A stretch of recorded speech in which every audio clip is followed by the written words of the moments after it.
안녕하세요. 킵다이어트 전문가 김경미입니다. 12회 라이브 방송을 이제부터 시작을 하도록 할 거예요. 제가 근래 들어서 이런저런 일들을 많이 겪었는데 그에 따라서 요즘 들어 가장 크게 드는 생각이 무엇이었냐면, 어떻게 하면 이 심리 회복에 대한 것을 보편적으로 그리고 성공적으로 좀 이끌 수 있을까 하는 생각을 좀 많이 하게 되었어요. 문제를, 만약에 자신에게 뭔가 문제가 있다라고 인식을 하신 분들은 변화하고 싶어 하는 생각이 들게 됩니다. 그런데 아무리 그래서 이런 변화에 대한 방법을 알려드리고 한다고 하더라도요, 그 방법에 대한 것을 적극적으로 실천하고 그리고 하려는 노력과 의지가 없으면 방법 자체가 좀 무의미해지게 돼요. 그래서 이 부정감정일 때, 이게 비단 이제 여러분들이 그런 의지와 노력이 없다라고 뭔가를 비난하거나 하는 것이 아니라, 그런 부정감정일 때 당시에는 이 의지조차 건설적인 방향으로 나아갈 수가 없게 되는 거는 어쩔 수가 없어요. 왜냐면은 이 부정감정 속에 그 의지가 갇히게 되는 것과 마찬가지라고 할 수가 있는데, 왜냐면 곧 의지가 생각이기 때문에 그러합니다. 자, 그래서 한국심리교육원에서 만약에 치료교육을 하시는 분들이 계시면 그분들한테는 아무 생각하지 마시고 그냥 이 치료과제에 대한 노력을 꾸준히 지속하세요 라고 말씀을 드리게 돼요. 왜냐면 어차피 생각 자체가 긍정적인 생각을 하실 수가 있는 상황이 아니시다 보니까 그렇게 그냥 듣고, 그리고 과제하고 꾸준히만 그냥 하셔라 라고 말씀을 드리게 됩니다. 그런데 사실 아무리 이렇게 생각하지 마시고 그냥 하시라고 해도 그 생각을 멈추는 것 자체가 굉장히 쉽지가 않죠. 특히 여자 같은 경우는 내가 뭐 의식적으로 인식과 표현을 멈출 수는 있어도, 그것을 차단할 수는 있어도 끊임없이 무의식과 기억이 상호작용을 하기 때문에 어쩔 수 없이 생각이 자꾸 떠오르게 되고 멈출 수가 없게 돼요. 그래서 만약에 이 생각 자체를 막을 수 있는 방법이 있다라고 하면, 그 방법을 찾을 수가 있다라고 하면 치료와 회복에 대한 그 효율이 훨씬 높아지지 않을까 하는 생각을 좀 요즘에 많이 해봤어요. 그래서 만약에 다이어트다라고 했을 때는, 이 다이어트의 경우에는 일단 다이어트에 대한 생각은 전부 멈추셔야 된다라고 말씀을 드려요. 그래서 내가 체형이라든지 아니면 체중이라든지 외모에 대해서, 체중계에 올라가 보는 것에 대해서, 이런 것들에 대해서 모두 생각을 멈추고 일단 심리 회복부터 먼저 하는 것이 우선이고요. 그렇게 이제 내가 심리 회복에 대한 노력을 하고 이런 과제를 하고 하는 와중에 다이어트가 저절로 되게 되는 것이에요. 그래서 최종적으로는 과정 중에서도 다이어트가 되지만 나중에 심리 밸런스가 맞게 됨에 따라서 그에 따른 추가적인 체형 변화가 또 일어나게 되는 것입니다. 그런데 반면에 만약 여러분들이 이 심리치료와 다이어트를 결합한 프로그램을 진행하실 때 처음부터 줄곧 다이어트에 대한 생각을 놓지 못하게 되신다고 하면요, 끝까지 그 다이어트에 관한 연세에만 갇혀 계시게 되고 더 이상 변화라든지 이런 것이 아무런 의미가 없어지고 소용도 없어지고 변화가 일어나지도 않게 돼요. 그래서 다이어트를 시작할 때의 문제는 거의 대부분의 분들이 모두 같습니다. 내가 비만인 경우가 있을 수 있고요. 그리고 비만하지 않은데도 어떤 심리 문제로 인해서 자꾸 체중 감량을 하고 싶어지는 경우도 있고요. 그리고 체중을 유지하는 데 있어서 강박이 작용해서 심리 문제를 회복하고 싶어하는 경우도 있을 수 있고, 여러 가지 상황이 있을 수가 있는데 결국 다이어트를 하고 계시고 심리 문제를 갖고 계시다는 상황은 모두 동일해요. 그런데 어떠한 방향으로 자신이 이 과정을 진행해 나가느냐에 따라서 그 결과는 천지 차이를 갖게 된다라고 할 수가 있어요. 내가 다이어트가 되지 않았는데도 심리적인 이런 회복에 따라서 굉장히 만족스럽고 더 이상 다이어트를 꿈꾸지 않게 되는 이런 상황이 될 수도 있고요.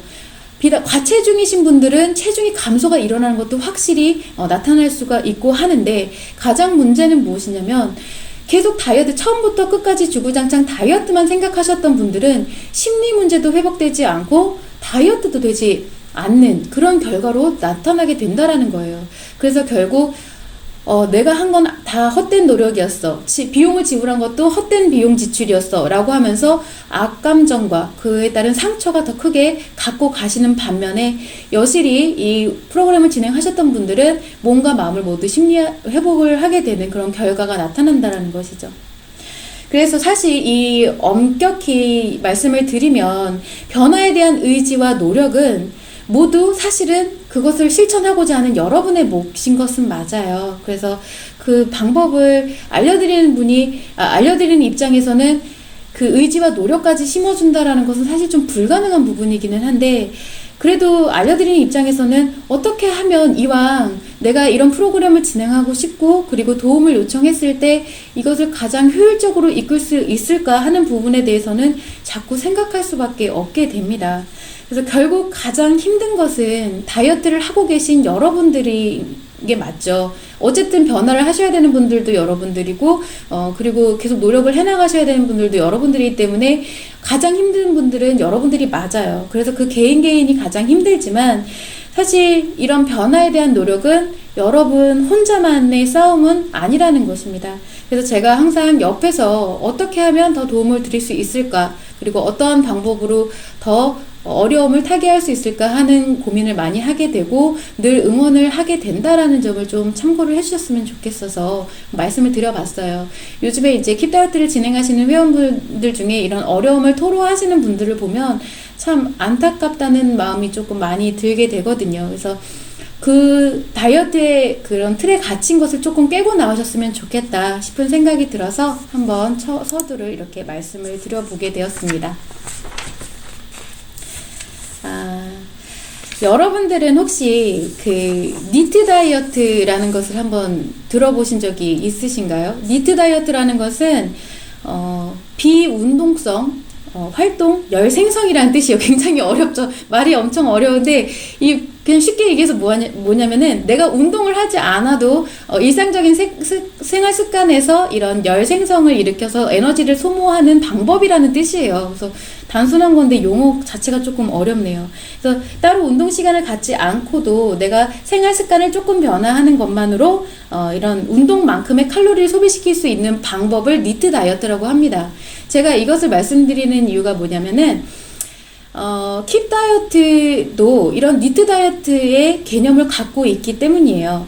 그래서 이 니트 다이어트 같은 경우는 주로 계단을 이용한다던가 생활 속에서, 아니면 대중교통을 이용할 때 서서 간다던가, 아니면 바른 자세를 계속 유지한다던가, 카트 대신에 뭐 바구니를 이렇게 들고 다닌다던가, 뭐 이런 일상의 소소한 것들을 진행하면서 진행하는 다이어트 방법인데, 이것이 상대적으로 평상시보다 20%가량의 에너지 소모를 높인다고 합니다.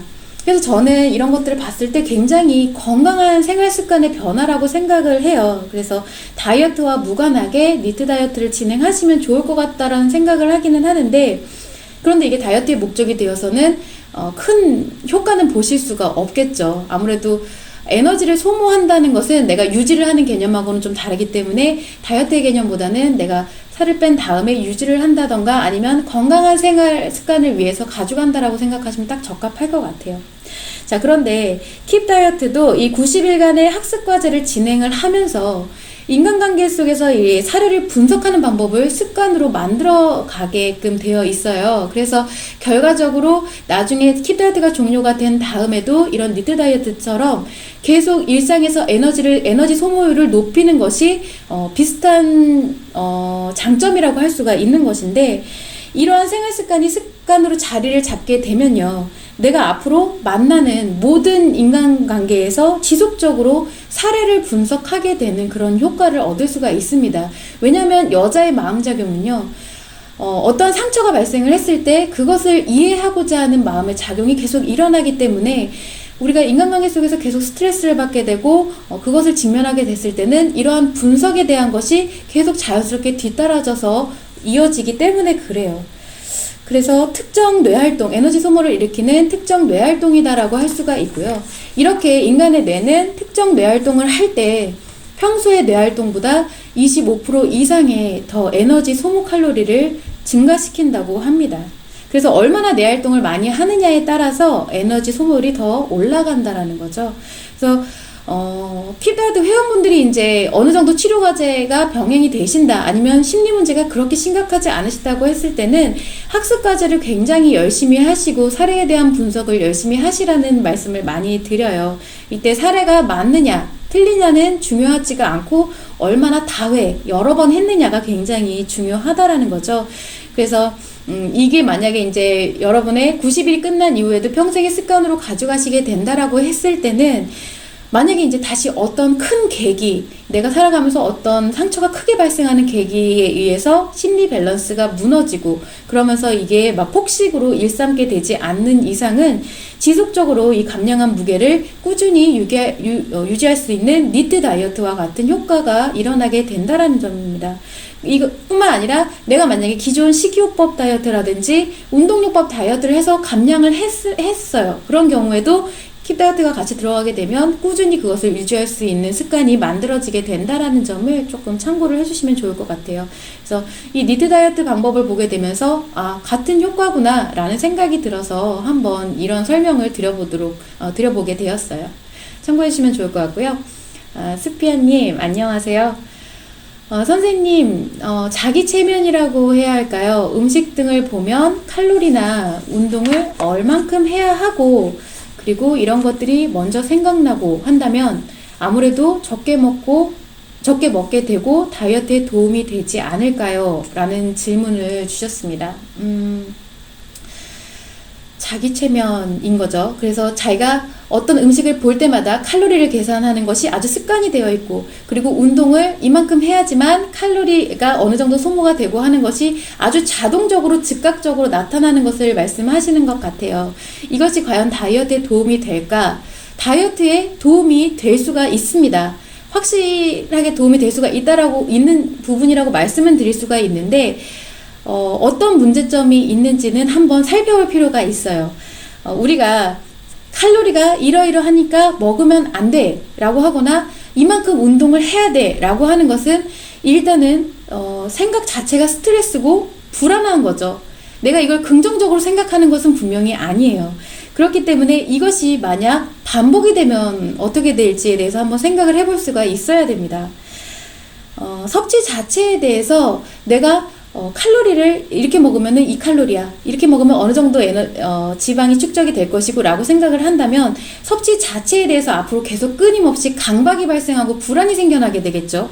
그러면서 먹지 않는 일 혹은 끼니를 거르는 일을 했을 때야 비로소 이것이 안도감을 느끼고 그리고 살 것 같은 생각이 들게 되면서 어떠한 중독과 같이 발생을 하는 것이 바로 우리가 거식증이라고 하는 거예요. 거식증은 딴 게 아니라 원래는 우리가 음식이 있으면 존재를 위해서 먹어야 되죠. 먹는 것이 당연한 것인데 정말로 이렇게 존재할 만큼만 먹게 되고 그 먹는 만큼에 대한 불안이 엄습을 하게 돼요. 그래서 불안과 강박이 동반이 되면서 끼니를 거를 때 그리고 내가 먹지 않는 행위를 했을 때야 비로소 마음이 안정감을 갖게 되는 이상한 현상인 거예요. 그러니까 한마디로 의식에 내가 생각하는 의식 습관에 문제가 발생을 한 것이라고 볼 수가 있죠.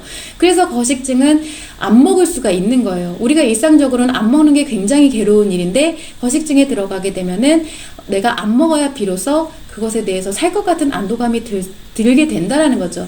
이것을 만약에 반대로 보게 되면은 반대의 경우에는 의식이 작용하는 동안에는 아무리 강박이라든지 불안이 작용을 한다고 한들 이것을 좀 억누를 수 있고 제어를 할 수가 있는 상황이 발생을 합니다. 내가 의식적으로는 통제가 가능해요.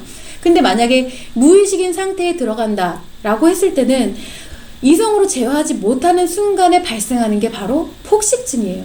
그동안 엄청나게 억눌렀던 것이 무의식과 함께 상처와 함께 폭발을 하게 되면서 발생하는 것이 폭식증이기 때문에 이성 통제가 안 이루어지게 되는 일종의 히스테리 증상이라고도 볼 수가 있는 것이거든요. 그래서 상처의 크기만큼 내가 그동안 억눌러왔던 스트레스와 상처의 크기만큼 먹어야지만 비로소 끝이 나요. 내가 무엇을 먹는지, 왜 먹는지, 이게 맛이 있는지 없는지조차도 알지 못해요. 왜냐면 내가 터져나온 상처가 섭취로 표현되는 것 뿐이지 애초에 나는 음식을 제어하는 게 음식의 문제가 아니라 그의 어떠한 부정 감정에 의해서 내가 그것을 제어하는 수단이었을 뿐이거든요. 섭식에 대한 것은 수단이었을 뿐이라는 거예요. 그래서 거식증과 폭식증을 거식증과 폭식증으로 이어지게 되는 그 초석이 바로 그 앞단계에 있는 것이 이러한 수피아님이 말씀을 하신 음식의 칼로리를 따져보는 것, 그리고 운동을 얼마만큼 해야 되는지를 늘상 일상적으로 따져보는 것이 이러한 거식증과 섭식 장애에 들어가는 초석이 된다라는 거예요. 그래서 효과성 면에서 보면 효과적일 수 있겠죠. 물론 유지가 쉽지는 않을 거예요. 사람이 마음먹는 대로 그렇게 다 되면 그게 뭐 다이어트를 할 이유가 없겠죠. 사실 내가 안 먹으면 돼 라고 해서 안 먹으면 되니까. 그런데 쉽지는 않겠지만 저런 생각들을 가지고 살게 되면은 아무래도 제한에 있어서는 좀 더 효과적인 방법이 될 수는 있겠지만 그 이면에서 이제 발생하게 될 문제가 얼마나 커지냐는 것에 대해서는 꼭 한번 생각을 해봐야 된다는 거죠. 그래서 섭취를 제한하는 것 자체가 여러분들한테 스트레스로 작용을 하면 안 된다라는 얘기예요. 특히 이제 수피아님 같은 경우도 그 음식을 섭취하는 것 자체가 내가 스트레스를 작용을 해서는 안 된다는 건데, 만약에 수피아님이 다이어트를 하고 계시다라고 했을 때는 다이어트를 하는 사람이라면 음식 섭취가 스트레스로 작용을 안 할 수가 없겠죠.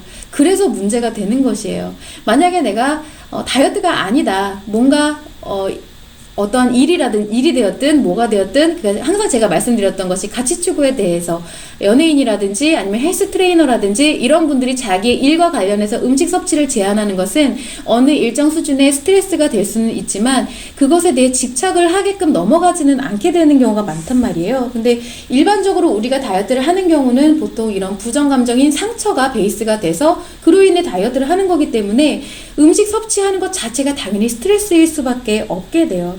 그래서 무엇보다도 그런 음식 섭취를 제한하는 일이 스트레스로 느껴지지 않게 되려면 이 다이어트를 하고자 하는 심리 문제를 먼저 회복하게 되면 그것이 가능해지게 된다라는 것입니다. 그래서 먼저 심리 문제를 바로 잡은 후에 그 다음에 식이요법을 하던 운동요법을 하던 그렇게 됐을 때는 다이어트가 훨씬 수월해진다라는 점을 꼭 참고를 해주시면 좋을 것 같습니다. 네, 그래서 그에 대해서 한번 말씀을 드려봤고요. 그래서 또 질문이 올라오지 않으면 이제 제가 또 가지고 있는 부분에 대해서 열심히 설명을 드리고 이어서 진행을 해보도록 하겠습니다. 제가 어제 이 어깨 통증이 엄청 심해서 통증 주사를 맞으러 갔었어요. 재활의학과에 통증 주사를 맞으러 갔었는데 저는 뭐 기본적으로 이런 척추랑 경추가 별로 썩 좋지 않기 때문에 통증을 항상 안고 살고 주기적으로 이렇게 주사를 맞게 되는 일이 자꾸 발생을 합니다. 근데 이게 그래서 주사를 놓으시는 분하고 안면이 좀 있는데 그 의사분께서 하셨던 말씀이 저한테 주사를 너무 좋아하지 마셔라. 약물은 독과 같아요. 이렇게 잘 쓰면 약이라고 하지만 사실 기본은 독입니다. 기본적으로 약은 독입니다. 라는 이야기를 하시더라고요. 근데 제가 이게 불과 지지난 회차에 제가 이렇게 했던 말하고 너무 똑같죠. 제가 거기서 다이어트 약에 대해서 설명을 하면서 뭐 인체를 인위적으로 조작할 수 있는 것은 독과 같은 것인데 그게 잘 쓰면 약인 거고 사실은 독이다 라고 말씀을 드렸는데 그 얘기랑 똑같은 얘기를 하시더라고요. 그래서 결국에는 물리치료를 먼저 받고 운동을 먼저 하고 정 안 되면 주사를 맞으시라 이렇게 얘기를 하시는 거예요. 사실 거기서 더 나아가서 더 앞선 근본적인 원인을 해결하려면 자세가 교정이 돼야겠죠. 모든 게 이게 자세가 별로 좋지 못한 상태에서 발생하는 것들이기 때문에 만약에 자세가 바로 잡히지 않았을 경우에는 이제 물리치료가 됐든 주사가 됐든 아주 단편적이고 일시적인 대체 수단밖에 되지 않는다라는 점이에요. 결국 다이어트랑 똑같습니다. 그래서 제가 어제 주사를 맞으면서 이 부분에 대해서 한번 말씀을 드려봐야겠다라는 생각을 좀 하게 됐어요. 자, 여러분들은 이 다이어트가 몸의 문제고 그리고 살의 문제라고 항상 생각을 했기 때문에 내가 뭔가 운동도 하고 싶지 않고 식이요법도 하고 싶지 않을 때 바로 그것들 다 전부 다 스킵을 하고 이제 바로 약을 먹거나 시술을 선택하게끔 되어 있어요. 자, 그런데 다이어트는 사실 몸과 이런 신체에 대한 문제가 아니라 근본적인 그 원인은 심리 문제이기 때문에 이 심리 문제를 해결해야지만 그 부가적으로 운동을 하는 것, 주사를 맞는 것, 시술을 하는 것, 약물을 먹는 것 이런 것들이 이제 차후 도움이 될 수가 있는 것이지 아주 근본적인 해결책이 될 수가 없는 것입니다. 그래서 심리의 밸런스가 무너졌을 때 비만을 야기하게끔 되어 있는 거예요. 우리가 왜 그 먹는 것이 기본적으로 없었던 시절 있죠. 요즘 같지 않고 옛날에 보면은 이제 먹는 것이 항상 부족하고 먹는 것이 풍요롭지 못하던 시절에는 아무리 심리 문제가 발생을 한다고 해도 내가 먹는 것에 의해서 욕구를 충족하려고 하는 생각 자체를, 그런 엄두 자체를 낼 수가 없었어요. 그래서 그런 개념이 없었는데 요즘처럼 먹는 것도 풍족하고요. 심지어 풍족하다 못해 이 먹는 것에 대한 것을 하나의 컨텐츠로 만들게 되죠. 뭐 먹방이라든지 아니면은 맛집에 대한 소개를 한다든지 먹는 투어를 한다든지 이런 것이 그만큼 먹는 것에 대해서 여유롭고 그것을 하나의 이런 즐거운 컨텐츠라고 여기게 되는 것인데, 그렇기 때문에 내가 어떤 심리 문제가 발생을 하면 이것을 기분 전환을 하고 그거에 대한 이런 욕구로서 음식을 찾는 게 요즘은 너무나 당연하다는 거예요. 그래서 심리 문제에 의해서 음식 섭취를 하는 게 과잉으로 섭취가 되었을 때 비만이 되는 것이다, 이런 결과로 나타나는 것이다 라는 것인데, 여러분들은 그것에 대해서 단순히 몸이 살이 찐 몸의 문제라고 생각을 한다라는 것이죠. 원래는 근본적인 원인은 심리 문제에 국한되어 있다라는 것입니다. 그러면 만약에 내가 심리 문제가 없고 먹는 것을 그냥 좋아하는 사람이다, 그런 사람은 비만하지 않나요? 라고 물어볼 수가 있어요. 그런데 사실 이미 특정한 무언가를 좋아한다는 그 자체가 에너지가 이미 편향되게 좀 작용을 하고 있다라는 거죠. 어떤 것을 편향되게 좋아하고 편향되게 그걸로 해결을 하고자 하는 것이기 때문에 이미 온전하게 건강하게 심리 밸런스를 유지하는 상황은 아니라는 거예요. 또한 그 심리와 몸이 밸런스를 이루게 되면요, 호르몬 작용이 아주 적절하게 운영이 됩니다. 내가 뭔가 통제를 하고 하는 것이 아니라, 예를 들어서 식욕 촉진 호르몬이라든지 식욕 억제 호르몬이라든지 혈당을 분해시키고 하는 인슐린이라든지 이러한 호르몬들이 다 알아서 척척 자기 역할을 잘 해내게 돼요. 그렇기 때문에 내가 과식을 하거나 좀 과하게 음식을 섭취하거나 음식이 필요하지 않은데 음식이 땡긴다거나 그런 일들이 잘 일어나지 않게 된다는 거죠. 아주 그렇기 때문에 심리 밸런스가 맞을 때는 자연스럽게 체형도 밸런스를 유지하기에 딱 좋은 환경이 된다는 거예요. 그래서 심리의 밸런스가 무너졌을 때, 혹은 약물을 복용을 해서 내가 이런 호르몬의 작용이 무너졌을 때 더욱 신체의 체형의 밸런스를 무너뜨리게 되는 것이 과속화되어진다라는 것을 항상 명심을 하셔야 되고요. 이처럼 모든 문제의 근본적 원인을 해결해야지만, 그래야지만 이제 부수적인 것들의 도움이 없이 이런 해결점을 찾아 나갈 수가 있다라는 거. 그리고 다이어트에는 꼭 심리 문제가 근본적인 원인이 된다라는 점을 참고를 하셔야 됩니다. 그리고 항상 명심하셔야 될 게, 다이어트 약물은, 그리고 주사나 시술은 최후의 수단이라는 거예요. 필요에 의해서만, 내가 정말 초고도 비만이라서 신체적으로 질병을 막 갖고 있고 뭐 임신성 당뇨 이런 것들도 있을 수 있죠. 이런 문제가 있을 때는 뭔가 약물의 도움을 받을 수 있겠지만 그 근본적인 문제는 자가적으로 해결을 해야 된다라는 점을 꼭 참고를 하시면 좋을 것 같습니다. 자, 우리가 보통 제가 이렇게 계속 심리 문제와 신체 문제에 대해서 연관성을 계속 말씀을 드리지만 사실 확 와닿지 않는 분들이 굉장히 많으실 거예요. 그래서 심리 변화와 이런 신체 변화에 대한 직접적인 연관성을 다시 한번 조금 세세하게 한번 말씀을 드려보고자 할게요. 그래서 여러분들이 가장 익숙하게 연관성을 갖는 것을 생각하실 수가 있는 게 뭐냐면은 플라세보 효과라는 것이 있어요. 이거는 이제 우리가 많이 방송을 비롯해서 모든 많은 미디어에서도 나오고 인터넷에서도 치면 나오고 심리학에서도 많이 다뤄지고 있고 하기 때문에 조금 익숙하죠. 그래서 여러분들이 플라세보 효과가 있다라는 정도는 알고 계세요. 이 플라세보 효과라는 것은 가짜 약을 통해서 내가 어떤 치료에 대한 믿음을 만들게 되면 그 믿음을 갖는 것만으로도 그리고 그에 대한 긍정심리만으로도 어떠한 생리적 변화가 일어나는 현상을 이야기합니다. 그래서 반면에 그거랑 정반대 현상도 있죠. 우리가 신체화 현상이라는 게 있어요. 즉 이런 신경성 장애라는 것인데, 내가 신체에 뭔가 병리적인 문제가 아님에도 불구하고 심리 문제에 의해서 어떤 신체의 기능이 문제를 일으키는 것을 이야기해요. 이것도 실제적으로 우리가 어디가 막 아파서 병원에 갔는데 의학적으로는 검증이 안 되지만 분명히 그런 기능적인 신체의 어려움과 그리고 고통을 본인 스스로가 느끼죠. 그렇기 때문에 이런 신체화 현상 그리고 신경성 장애라는 게 있다라는 게 지금 많이 알려져 있는 상황이에요. 이러한 현상이 일어날 수 있는 이유는 당연히 그렇게 있을 수밖에 없다라는 거죠.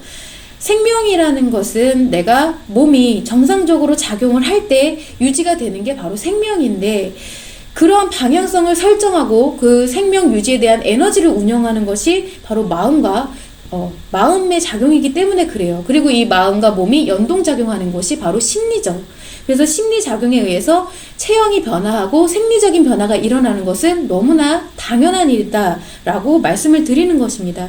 그래서 즉 존재를 보존하는 데 쓰이는 이 에너지를 운용하는 것이 심리다라는 이런 결과가 나타나게 되는 거예요. 이 부분에 대해서 조금 어렵기 때문에 사례를 들어서 한번 설명을 드려보고자 하면, 미국 유명 모 대학에서 사실은 이게 뭐 하버드냐 스탠포드냐 말이 많아요. 그래서 정확하게는 설명드리기 좀 힘들지만 어쨌든 미국 모 유명 대학에서 연구한 결과가 있었어요. 그런데 어떤 연구 결과였냐면은 보통 그들이 부르는 하우스키퍼라는 가정주부의 개념이라고, 파출부, 가정주부라는 개념으로 보시면 돼요. 그래서 가사노동을 하는 이들을 대상으로 연구를 한 결과인데, 사실 우리가 이렇게 생각을 해보면 주부이신 분들은 아주 격하게 공감을 하실 수가 있을 거예요. 우리가 아이들을 양육하거나 아니면 가사노동을 하는 것은 엄청나게 에너지를 소모를 하는 활동입니다. 수시로 앉았다 일어났다 해야 되고, 무거운 거 들어야 되고, 막 쓸고 닦고, 진짜 한도 끝도 없이 일어나게 돼요. 뿐만 아니라 티도 안 나죠. 아무리 해도 다음날 되면 똑같고 이렇게 끊임없이 일어나는 게 가사노동이에요. 오죽하면 가사를 보는 게 노동이라고 일컬어지게 되는 것이죠. 그래서 그것이 바로 가사노동인데, 그런데 의아한 점들은 항상 이제 주부분들이 이런 얘기를 하세요. 나는 애 키우는 것도 너무 힘들고 가사 일을 보는 것도 너무 힘든데 왜 살이 빠지지 않나요? 라고 물어보시는 경우가 좀 많이 있어요. 그래서 주부들은 살이 잘 빠지지가 않습니다.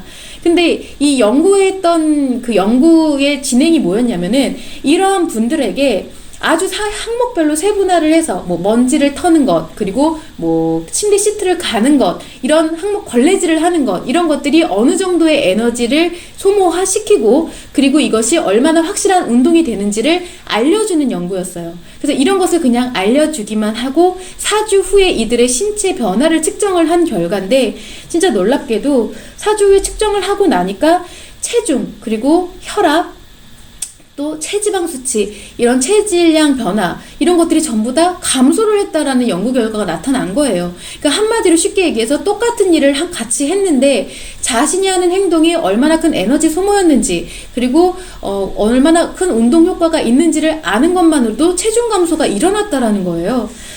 자, 이것이 아는 것만으로도 어떻게 보면은 에너지에 쓰이는 방향이 정해지게 됐다라는 거죠. 그러니까 심리의 작용이 그렇게 에너지를 쓰이는 방향으로 변화를 했다라는 것을 나타내는 의미 있는 결과라고 볼 수가 있는 것입니다. 그래서 자세하게 이런 심리의 변화가 신체의 변화를 일으키는 이유를 한번 상세하게 설명을 드려보고자 하면, 우리가 보통 실제 어떤 거를 인식을 하는 거죠. 운동을 한다든지 아니면은 식단 조절을 한다든지 했을 때는 그런 행위를 내가 하는 상황을 인식하는 상황인 거예요. 그런데 만약에 내가 그런 행위를 하는 상황이 아니더라고 하더라도 그런 상황에 놓여 있다라고 리얼하게 생각을 하게 하면 내 신체는 실제 그런 상황에 놓여진 것처럼 변화하게 됩니다. 왜냐하면 그거에 대응할 만한 어떤 에너지를 만들어내야 되기 때문에 그래요. 그래서 생각을 정말 리얼하게 할수록 그에 따른 심리를 가질수록 이 생리적인 변화가 일어나게 되는데, 거기에 따라서 가장 큰 게 바로 호르몬 변화입니다. 내가 식단 조절을 하는 데 있어서 어떠한 리얼한 그런 현장에 놓인 것 같은 생각을 하게 되면 저절로 포만감을 느끼게 하는 식욕 억제 호르몬이 분비를 한다던가, 아니면 혈당을, 내가 스트레스가 엄청나게 큰 상황에 놓이게 되면은 저절로 이런 혈당을 분해하게 만들어서 에너지를 소모시키게 되는 생리적 변화가 일어난다던가, 이처럼 호르몬이 먼저 변화를 하게 돼요. 그래서 우리가 심리를 어떤 방향으로 갖고 가느냐, 얼마나 긍정적으로 적재적소에 에너지를 쓰게끔 하느냐, 이런 변화에 따라서 생리적인 변화가 아주 필연적으로 일어날 수밖에 없다라는 점을 반드시 명심하셔야 된다라는 것입니다. 자, 그렇기 때문에 우리가 여러 작용이 일어나게 됨에 따라서 인식하는 것, 그리고 표현하는 것이 따라서 함께 변화하게 되고 다이어트에 적합한 습관으로 변화하게 되는 것이고요. 그렇기 때문에 심리 밸런스가 무너지면 신체 밸런스도 무너진다라는 말씀을 드리게 되는 것이고, 반대로 아주 비만하거나 아주 말랐거나 이런 분들을 봤을 때 신체 밸런스가 많이 심각하게 무너진 분이기 때문에 심리 밸런스도 당연히 무너져 있겠다라고 역으로 유추해 볼 수도 있다라는 거예요. 그렇기 때문에 이제 결과적으로 제가 일축을 해서 말씀을 드리자면은 자신의 몸에서 어떠한 에너지 작용이 일어날 때 그것이 도구로서 뭔가를 축적하고 안 좋게 작용을 할지 그리고 긍정적 변화로 작용할지는 오로지 여러분의 심리에 따라서 달라지게 되는 것이다 라는 점을 항상 명심하셔야 된다라는 것입니다. 그래서 항상 누차 얘기를 드리는 것은 심리 문제를 회복하는 게 다이어트에 앞서서 가장 첫 번째로 제일 우선이 되어야 한다라는 거예요. 자신의 심리 문제가 회복이 되어야지만 그 다음에 다이어트를 하든 뭘 하든 그것이 아주 건설적인 방향으로 긍정적으로 에너지를 작용을 이끌어 나갈 수가 있게 된다라는 점을 꼭 명심하시면 좋을 것 같고요. 사실 그래서 여러분들이 항상 하시는 말씀이 물만 먹어도 살이 찐다라는 얘기 많이 하시잖아요.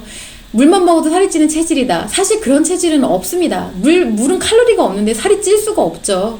그런데 그것이 앞으로는 왜 내가 칼로리를 적게 섭취를 해도 그렇게 자꾸 살이 빠지지가 않고 되려 살이 찐다거나 아니면 계속 살이 찐 상태가 유지가 되느냐 하는 부분은 앞으로 이 심리작용의 방향성이 어떻게 달라지느냐에 따라 그러하다라는 결과를 반드시 밝혀낼 거예요. 그게 제가 됐든 아니면 이런 심리 문제와 신체 문제의 연관성이 계속 알려지다 보면은 의학 쪽에서 연구를 하게 될지는 모르겠지만 아직까지는 너무 신체와 심리의 연관성을 너무나 이렇게 간과하고 있기 때문에 알려지지 않은 부분이지만 결국 심리 문제에 따라서 심리의 방향성에 따라서 내가 얼마나 다이어트 효과성이 높아지게 되는지는 차차 밝혀지게 될 것이다라는 점을 장담할 수가 있습니다. 네, 그 부분을 참고해 주시면 좋을 것 같아요. 네, 수피아님 질문 또 주셨네요. 그래서 질문 하나 더 할게요. 다이어트나 지역 모임 카페에서 다이어트 의지를 다지는 글을 쓴다거나 참지 못하고 많이 먹었다는 글들, 소소한 다이어트 일상을 올리는 것이 좋아요. 예, 글도 좋아요. 여기에서 댓글로 공감과 응원을 받으면서 좋으시다고, 그렇게 하시는 게 좋으시다고, 죄송합니다. 예, 그래서 여기서 댓글로 공감과 응원을 받으면서 의지도 다지게 돼요. 이런 마음을 갖는 것도 심리 다이어트 중에 하나 아닐까요? 이렇게 질문을 주셨어요. 심리 다이어트 중에 한 가지 방법이냐라고 물어보신 거예요. 어떻게 보면 심리를 이용한 다이어트 방법이냐라고 했을 때는 방법 중에 하나일 수는 있습니다. 그런데 그것이 적합한 방법이냐 아니냐는 한번 이제 생각을 한번 해볼게요. 무엇이 됐든 다이어트에 하는 방법은 그냥 방법이에요. 그래서 심리 다이어트의 방법일 수는 있겠지만 그 방법이 과연 얼마나 효과가 좋은지 아니면은 얼마나 큰 문제가 있는지에 대해서는 지금부터 한번 설명을 드려보도록 하겠습니다. 자, 커뮤니티 활동에서 내가 으쌰으쌰 다 같이 단합을 해서 다이어트 커뮤니티 활동할 때 주는 효과가 좋으냐? 좋습니다. 매우 효과적이고 뛰어나요. 실제로. 왜냐면 다이어트에 집중하는 몰입도 자체가 혼자서 내가 의지를 갖고서 하는 그 몰입도와는 차원이 다르게 2배, 3배로 높아지게 돼요. 다 같이 하고 있기 때문에 그래요. 그래서 내가 거기에 들어가 보면 나만 이 고생을 하고 있는 게 아니라 이 회원도 그 고생을 하고 있고 저 회원도 그 고생을 하고 있고 그렇게 동질성을 갖고 약간 군중 심리에 의해서 다 같이 으쌰으쌰 하게 되면서 다이어트에 몰입하기 때문에 이 몰입도가 커지게 되고 그만큼 다이어트 효과성이 좋겠죠. 그래서 다이어트를 효과적으로 할 수 있는 방법이냐를 따져봤을 때는 효과적인 방법이라고 말씀드릴 수가 있어요. 더더군다나 이제 수피아님이 질문하신 것처럼 피드백에 대한 것을 말씀하셨어요.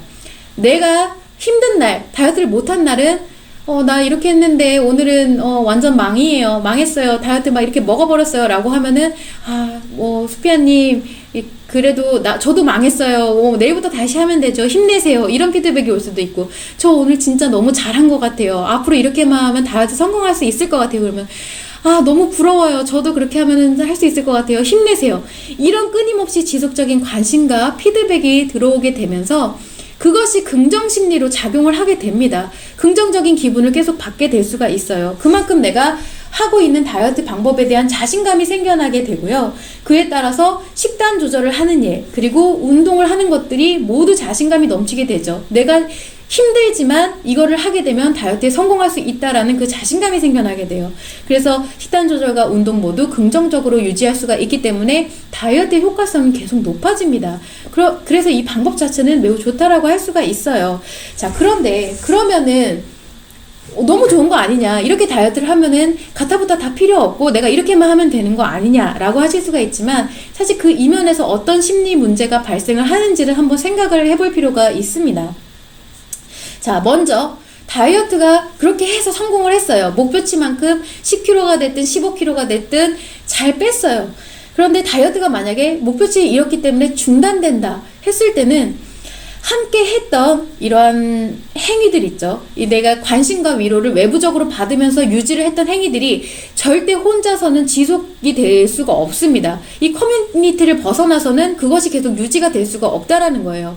애초에 내가 의지와 노력을 가졌던 게 스스로의 싸움에서가 아니라 이렇게 같이 물 타듯이 엉결결에 휩쓸려서 같이 함께 하게 된 그러한 노력이고 의지기 때문에 그래요. 그래서 그런 외부적인 요인이 없을 때는 내가 그것을 다잡는 의지와 노력이 사라지기가 훨씬 쉽다라는 것을 꼭 명심을 하셔야 되고, 내가 함께 했을 때 했던 노력만큼 지금 그 노력을 하기가 너무 힘들어진다는 걸 꼭 명심하셔야 됩니다.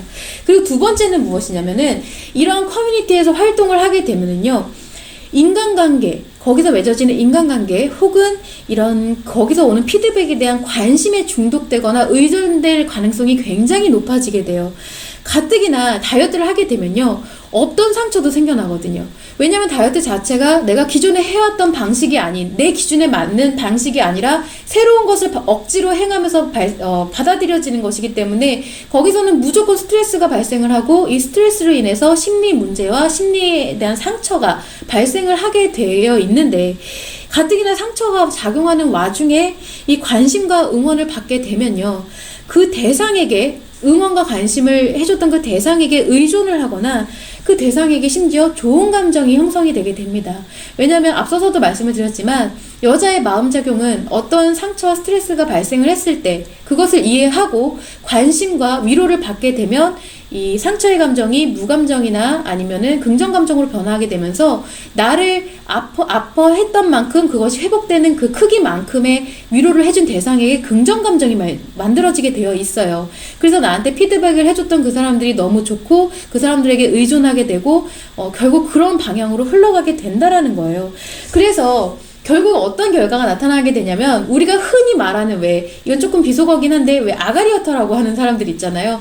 말로만 내가 지속적으로 난 다이어트 할 거야, 나는 이렇게 할 거야 라고 쭉 SNS를 통해서라든지 아니면은 카페를 통해서 쭉 남깁니다. 그럼 거기에 관심이 엄청 달리죠. 네, 이번에 힘내세요. 저번에 실패했지만 잘할 수 있을 거예요. 저도 이번에 시작하는데 같이 해요. 뭐 해요? 이렇게 관심에 대한 답변글들이 쭉 올라오게 되면은 그거에 대한 것을 충족을 하고요. 그거에 대한 이런 나의 위안을 얻게 되고, 실질적인 자신의 노력은 하지 않게 돼요. 그러니까 며칠 안 가서 포기하게 되고, 또다시 좀 지나서 나 저번에 실패했지만 또 다이어트 할 거예요, 또 시작할 거야 하고 글을 올리면 또 거기에 대한 이런 피드백이 달리고, 이것이 무한 반복하게 되는 말뿐인 다이어터가 되는 것이 바로 이런 현상에서 나타나는 것이라고 볼 수가 있는 거예요. 그래서 수피아님도 그것을 꼭 명심을 해두시는 게 좋을 것 같아요. 왜냐면 다이어트를 하려고 했던 것은 애초에 살의 문제가 아니라 내가 심리 문제가 있었고, 이것을 회복하고자 했던 것이 다이어트를 통해서 극복을 하려고 나타나는 것이 다이어트이기 때문에 그래요. 그래서 여러분들은 계속 심리 문제가 작용을 하고 있는데, 위로와 위안을 받게 되면 다이어트를 하려고 노력하지 않습니다. 이거는 한번 생각을 해보셔야 돼요. 내가 혹시 그러지 않았나? 라는 생각을 꼭 해보시는 게 좋을 것 같아요. 그래서 이 심리 문제에 대한 위안을 받고자 하는 것이 바로 다이어트를 통해서 나타나고 있었다. 그래서 이런 대신에 그만큼 심리 문제는 근본적으로 해결이 되지 않았기 때문에 계속 반복하면 반복할수록 나의 심리 문제가 더 악화가 되고, 결국 다이어트는 계속 반복하게 되고, 이런 악순환에 들어가게 된다는 거죠. 그래서 수피아님이 질문 주신 것처럼 이런 다이어트 방법이 효과적이냐 했을 때는 확실히 효과적이다라고 말씀을 드릴 수는 있어요. 그렇지만 결국에는 그 이면에는 큰 문제로 작용을 하게 된다라는 점을 꼭 참고를 해주시면 좋을 것 같습니다. 네, 그래서 좋은 질문 주신 거 감사하게 생각을 하고 있어요. 자, 저도 킵 다이어트를 진행하게 되면서 그러면은 궁금하실 거예요. 저분은 이제 킵 다이어트 전문가니까 그럼 가짜 식욕 같은 거 안 느끼겠네요. 심리 문제가 없으니까 식욕에 대한 통제가 아주 원활하겠네요. 라고 생각을 하실 수가 있겠는데, 사실 저도 가짜 식욕을 느낍니다. 저도 인간이고 스트레스를 받고 그리고 여자의 마음작용을 하기 때문에 아무리 긍정 감정이 있다고 하더라도 어느 일정 시간이 지나면 저절로 제 무의식이 이런 상처나 그런 것을 끌고 와서 저에게 이런 부정 감정을 만들게 되어 있어요. 그리고 스트레스를 받게 되면 그것을 치료하고자, 회피하고자, 기분 전환을 하고자 식욕이 느껴지는 것은 매 한 가지예요. 자, 그런데 가짜 식욕에 대해서 정확하게 아는 것이 중요하죠. 누차 말씀드렸지만 가짜 식욕이라는 것은 호르몬이 올바르지 못하게 작용을 할 때 발생을 하는 거예요. 그래서 결과적으로 내가 스트레스 상황에 있을 때 이것을 위해서 뭔가 당질을 엄청 필요로 하게 되는 것, 당질을 분해를 해서 에너지를 축적해서 이 스트레스를 극복하기 위한 에너지를 만들기 위해서 작용을 하는 것이고, 그리고 호르몬의 교란에 의해서 필요하지 않을 때 식욕 촉진 호르몬이 발생을 하고, 이런 것 때문에 가짜 식욕이 발생을 하는 것이거든요. 그래서 대표적인 가짜 식욕의 예라고 할 수가 있는데, 저는 이런 경우에 이제 마음의 작용 원리를 알고 심리가 어떻게 발생을 하는 심리 문제가 어떻게 발생하고 그것을 극복할 수 있는지 알기 때문에 스트레스를 힐링할 다른 방법을 찾게 됩니다. 그래서 만약 당장 스트레스 처리가 안 된다라고 하면 그것을 버티거나 아니면 그 원리를 알게 되면 사실 어느 정도 스트레스가 완화가 되는 것이 있어요. 그래서 그런 심리 회복에 따라서 이런 전반적인 식욕이 통제가 원활하게 일어날 수가 있다라는 부분이에요. 하지만 여러분들과 저의 차이는 그 한 가지라는 거죠. 여러분들은 심리에 작용하는 그런 문제점이라든지 이런 것을 정확하게 알지 못하기 때문에 식욕이 발생했을 때 어떻게든 회복을 하려고 음식을 찾게 되는데, 저는 어떻게든 그것을 다른 긍정적인 기분 전환으로 전환을 하고자 노력을 하는 점이다. 그리고 스트레스 원인 식욕이 아니라 근본적인 스트레스를 해결할 수 있는 방법을 찾게 된다. 이 차이점을 갖고 있는 것 뿐이에요. 자, 그래서 결국 가짜 식욕에 휘둘리지 않는 그런 능력이 만들어지게 된다라는 것인데, 그래서 킵 다이어트 프로그램은 이 가짜 식욕을 없애는데 아주 탁월하다라고 볼 수가 있는 것이죠. 이전까지는 제가 이런 치료 과제에 입각을 해서 상처를 치료하는 게 식욕을 통제하는 아주 이로운 방법입니다. 원활한 방법입니다. 라고 설명을 드렸지만, 그 중에 그 방법과 같이 병행을 하셔야 되는 것이 또 하나는 교육과 학습 과제를 진행을 하는 거예요. 왜냐면 우리가 근본적으로 이제 상처를 통해서 거기서 발생하는 스트레스에 대한 것은 치료를 해나갈 수가 있지만, 앞으로 발생하는 스트레스는 어떻게 해결할 것인가, 그거에 따른 예방을 해나가야 되는 것이거든요. 그래서 학습 과제가 에너지 소모를 높이는 장치이기도 하지만, 이런 인간관계에서 발생하는 스트레스를 기본적으로 줄여주기 때문에 그 스트레스로 인해서 식욕을 발생시키는 그 횟수를 줄여주게 되는 역할도 하게 되거든요. 왜냐면 우리는 대체적으로 인간관계에서 스트레스가 발생을 해요. 그런데 저 사람이 어떻게 생각할 거야 라고 오해를 하기 때문에 그로 인해서 스트레스가 발생하는 것인데, 우리가 이제 교육을 받게 되면 저 사람이 저렇게 생각하는 이유는 이래서 라는 완벽한 이해를 통하게 되기 때문에 앞으로 그 인간관계에서 발생하는 스트레스가 현저하게 줄어든다라는 거죠. 그래서 스트레스 자체가 줄어들기 때문에 식욕을 느끼는 빈도수가 줄어들게 되고, 그리고 내가 상처를 가지고 있었던 거기서 발생하는 스트레스도 현저하게 치료에 의해서 그 빈도가 줄어들게 된다. 그러면서 킵 다이어트 프로그램이 아주 탁월한 식욕 억제 효과를 갖게 된다라고 설명을 드리고 있는 거예요. 그래서 앞전에서도 설명드렸지만, 우리가 심리 문제가 심각하면 심각할수록 반드시 꼭 식욕 억제제, 이 약을 통해서만 식욕 억제가 가능하다라고 생각을 하시는데, 가장 강력하고 가장 나의 일상적으로 통제를 넘어서서 아주 원활하게 식욕을 조절할 수 있는 것은 자신의 심리 회복입니다. 자신의 심리가 회복이 되면 그 어떤 식욕 억제제보다 강력한 이런 식욕을 통제할 수 있는 능력이 만들어지게 된다라는 거예요. 그래서 이 부분을 꼭 참고를 하셔서 항상 심리 문제를 회복하는 것이 근본적인 치료법이 되겠구나 라는 점을 명심해 두시면 좋을 것 같아서 말씀을 드려봤습니다. 이가영님 안녕하세요.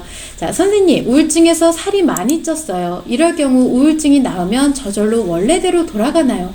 아니면 따로 노력을 해야 예전으로 돌아가나요? 라고 질문을 주셨는데, 이와 같은 질문을 예전에도 한번 받아봤던 기억이 나요. 우울증에서 살이 많이 찌셨다라고 하면은 심리 회복을 통해서 어느 정도 이제 체형의 밸런스가 일어나게 되고요. 어느 정도 회복이 가능하기도 하고요. 왜냐면은 생활 습관이 변화를 하겠죠. 내가 우울증에서 비롯되는 살이 찌게 만들었던 그런 습관들은 어느 정도 자리를 잡아가게 될 것이고, 또 심리의 밸런스가 무너져서 발생했던 증량도 어느 정도 감량이 될 거예요. 그런데 너무 많이 살이 찌신 상태라고 하게 되면은 어떠한 노력이 필요하기도 합니다. 그거는 이제 이가영님이 어떤 상황에 있느냐에 따라서 제가 만약에 자세하게 알 수 있다라고 하면은 적절한 조언을 해드릴 수 있을 것 같기는 한데, 제가 이게 통합적으로 설명을 드릴 수 있는 것은 그런 부분이에요. 그래서 어느 정도 회복은 가능하지만 너무 일정 그것을 벗어난 것은 노력을 좀 해야 된다. 그럴 때는 다이어트 프로그램을 조금 진행하시는 게 맞다라는 설명을 드리고 싶어요. 그래서 그 다이어트 프로그램을 진행하실 때 어떤 것이든 상관은 없습니다. 사실 뭐 운동을 하셔도 되고, 그리고 식이요법을 하셔도 되고, 킵 다이어트 프로그램을 진행하셔도 돼요. 그런데 이 우울증에서 회복이 된다라고 하면 치료가 되는 것은 우울증은 심리장애잖아요. 근데 만약에 정확한 심리장애를 치료하는 방법이 아니라 조금 약간의 기분 전환에 의해서 내가 이것이 우울증이 완화가 됐다라고 생각할 때는 그 치료법으로는 정확한 회복이 있을 수가 없어요. 심리 문제도 회복이 되지 않을 것이고 체형 문제도 회복이 되지 않습니다. 일단 그 부분은 참고를 하셔야 되고, 만약에 정확한 심리 장애에 치료가 들어갔다라고 하면 어느 정도 체형의 변화는 일어나고, 거기서 이제 치료 과제를 행하게 될 거잖아요. 그 치료 과제와 함께 운동이 됐든 식이요법이 됐든 병행을 하시게 되면 아주 빠르게 효과적으로 다이어트가 되실 거예요. 그래서 그런 부분을 참고를 하셔서 예전으로 어떻게 하면 회복을 하실 수 있는지는 한번 생각을 해보시면 좋을 것 같습니다.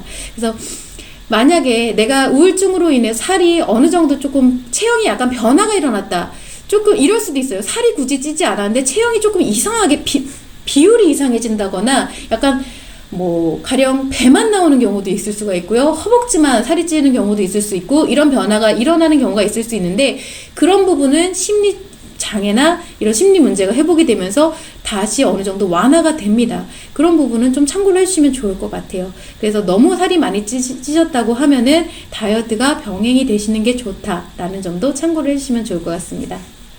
우리가 뇌속임 다이어트라는 것도 혹시 알고 계신지 모르겠어요. 제가 자꾸, 여러분은 모르시는 것 같은데 제가 오히려 이런 다이어트 방법에 대해서 자꾸 설명을 드리는 것 같다는 생각이 들게 돼요. 자꾸 이제 질문이 아니라 이런 다이어트 정보를 찾아서 알려드리다 보니까 이거는 굳이 알려드리지 않아도 되는데 내가 쓸데없이 다이어트 정보를 더 많이 드리게 되는 것인가 라는 생각을 하기도 하게 됩니다. 근데 그 중에 하나가 이 뇌속임 다이어트라는 거예요. 뇌속임 다이어트라는 것은 참 어떻게 보면은 한번 설명을 드려볼게요.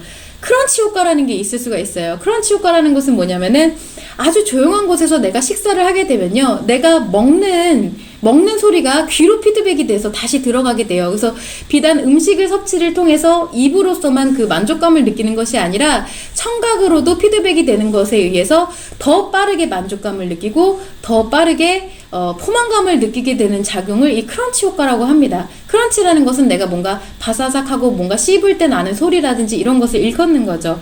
그리고 또 하나는 저작작용을 이용한 효과예요. 그래서 식사 전에 껌 씹기라든지, 이게 껌을 씹게 되면은 이제 침샘 분비가 일어나게 되죠. 그렇게 되면 저작작용에 의해서 얼마나 일정 시간 저작작용이 있었냐에 따라서 식욕 억제 호르몬이 발생하는 시간이 달라져요. 그래서 밥 먹기 전에 저작작용을 먼저 시작해 놓고 있으면 그만큼 이 식욕 억제 호르몬이 분비하는 시간이 촉진된다라는 거죠. 그러면 이제 밥을 조금만 먹게 돼도 배부름과 포만감을 느끼기 때문에 수저를 놓게 되고, 그런 것을 이제 이용한 게 식사 전 껌 씹기 활동 같은 거예요. 그리고 그 기타 내가 식사를 좀 불편하게 하기 위해서 왼손으로 식사를 한다던가, 이제 왼손잡이면 오른손으로 식사를 한다던가, 아니면 작은 그릇에 담아서 먹으면 비교적으로 많아 보이니까 포만감을 느낀다던가, 아니면 식욕을 떨어뜨리는 파란색을 이용해서 파란 그릇에 먹는다던가 별별 것이 다 있어요. 이런 얄팍한 어떻게 보면 뇌를 속이는 것이 뇌속임 다이어트라고 할 수가 있는 것입니다. 자, 근데 앞에서 제가 이제 스피아님한테도 말씀을 드렸지만 이러한 방법들이 틀린 방법은 아니에요. 엄밀하게 전부 타당한 근거가 있는 정확한 방법인데 원천적인 문제에 대한 해결을 할 수 있는 방법은 아니라는 거죠. 그래서 이런 방법들이 뭔가 식사량을 줄일지는 모르지만 원천적으로 발생하는 식욕을 없앨 수는 없다라는 것입니다. 그래서 그렇다고 하면 이런 방법을 통해서 다이어트를 한다라고 하면 내가 죽는 날까지 몇 끼니마다 이것을 계속 해야 된다라는 건데, 여러분 생각해 보시면 이런 자질구레한 방법을 내가 몇 끼니마다 죽는 날까지 할 수가 있을까요? 여러분들은 만약 이런 내용을 들으셨다고 하더라도 결코 다이어트 방법으로 쓰지는 않으실 거예요. 왜냐면 그만큼 저렇게 자잘구레한 규칙을 지킬 정도로 부지런하셨다고 하면 애초에 다이어트를 하지 않으시겠죠. 내가 그렇게 부지런한 성격이라고 하면. 그리고 이런 것을 할 바에는 차라리 운동을 1시간 하고 마는 게 훨씬 더 간편하고 효과적입니다. 자, 그래서 결국 이런 나의 생활 습관을 바르게 변화를 하는 것은 다이어트뿐만 아니라 모든 건강한 삶에 있어서 좋기는 하지만 이런 방법들이 부정심리 그리고 부정감정이 작용하고 있을 때는 그런 방법을 하겠다는 생각조차도 할 수가 없게 만들어진다는 거죠. 그래서 실행하는 것조차가 쉽지가 않다라는 거예요. 그래서 치료를 위한 노력도 지금 치료를 들어오신 분들도 내가 이런 변화를 위한 노력을 하지 않는 마당에 치료하지 않는 분들은 오죽하겠어요. 내가 계속 심리 문제로 인해서 부정감정이 작용하고 있을 때는 그런 노력이 참 쉽지가 않다라는 거예요. 그래서 습관성형 다이어트 되게 유명하죠, 요즘에. 습관성형 다이어트라든가 자존감 다이어트라든가 마인드 트레이닝 다이어트라든가 이런 것들 모두가 다 좋은 방법인 건 맞지만 심리 문제가 심각하지만 심각해질수록 그 노력 자체가 쉽지 않을 것이다. 그래서 결국은 뇌를 속이는 뇌속임 다이어트가 아니라 눈을 속이는 눈속임 다이어트밖에 되지 않는다라는 점이에요. 그래서 이러한 것을 계속 연구해내는 이유는 이것을 제시하는 사람도 그리고 실행하는 사람도 결국 마음과 심리작용을 모르기 때문에 그러하다라는 점을 꼭 참고를 해주시면 좋을 것 같습니다. 그래서 우리가 항상 언제나 근본적으로 생각을 해봐야 될 것은 근본적인 원인이 무엇인지를 생각해 봐야 되는 거예요. 그래서 내가 근본적인 원인을 해결하기 위한 노력을 한다고 하면 방법을 하나만 하면 돼요. 그 근본적인 원인을 해결하기 위한 노력을 하나만 하면 되지만 만약에 근본적인 원인을 해결하지 못한다고 하면 그 부수적인 노력을 100가지, 1000가지, 수만 가지를 하더라도 결국 단기간에 딱 일순간에 그것을 덮는 해결책이 될 뿐이지 문제는 계속 반복이 되고 또 반복이 되고 하게 된다라는 것이죠. 그러면 그 노력도 결국 도루묵이 된다라는 거예요. 그 노력이 너무 아깝잖아요. 내가 그만큼의 열정과 에너지를 쏟아서 했던 노력들인데 결국 잘못됐다기보다는 맞지 않는 노력을 했기 때문이다라는 건데 그 노력과 에너지가 너무 아깝다라는 거죠. 그래서 더 이상 여러분들은 이런 부수적인 노력에다가 그런 에너지 혹은 비용에 낭비를 하지 않았으면 하는 바람입니다. 저는 솔직히 제가 했던 노력과 에너지에 대한 결과로 지금 이렇게 여러분들한테 이런 것들을 전달 드릴 수가 있다라고 생각을 해서 좋은 경험이었다고 생각은 하지만 그 중에서도 좀 아까운 부분은 비용을 그만큼 들였다는 것이 좀 아깝기는 해요. 그래서 여러분들은 그런 비용을 들이지 않고서 조금 하실 수 있는 방법을 제시하기 위해서 제가 이렇게 계속 유튜브 라이브 상담을 진행한다라는 점을 참고해 주시면 좋을 것 같습니다. 최은성님 과학적으로 이야기하시고 좋은 정보 감사하다는 말씀을 해주셨는데 제가 뭐 그렇게 사실 과학적으로 얘기를 드렸는지는 잘 모르겠지만 어쨌든 저는 이 마음이론에 근거해서 그것이 이제 다이어트와 심리 문제는 어떠한 연관을 갖는지에 대해서 좀 더 정보들을 알아가고 공부를 하면서 보충적으로 말씀을 드리기 때문에 조금 이해하기가 쉽지 않으실까라는 생각을 하고는 있어요. 그래서 앞으로도 이것을 좀 더 정확하게 알려드리기 위해서 저도 굉장히 공부를 열심히 노력하고 있는 부분입니다. 참고해 주시면 좋을 것 같고요. 그리고 이제 질문 주셨던 분들 포함해서 지금까지 긴 시간 들어주셨던 분들께 전부 감사하다는 말씀 드리고 싶고 저는 다음 주에 또 이런 좋은 정보들을 가지고 한번 뵐 수 있도록 노력하겠습니다. 감사합니다.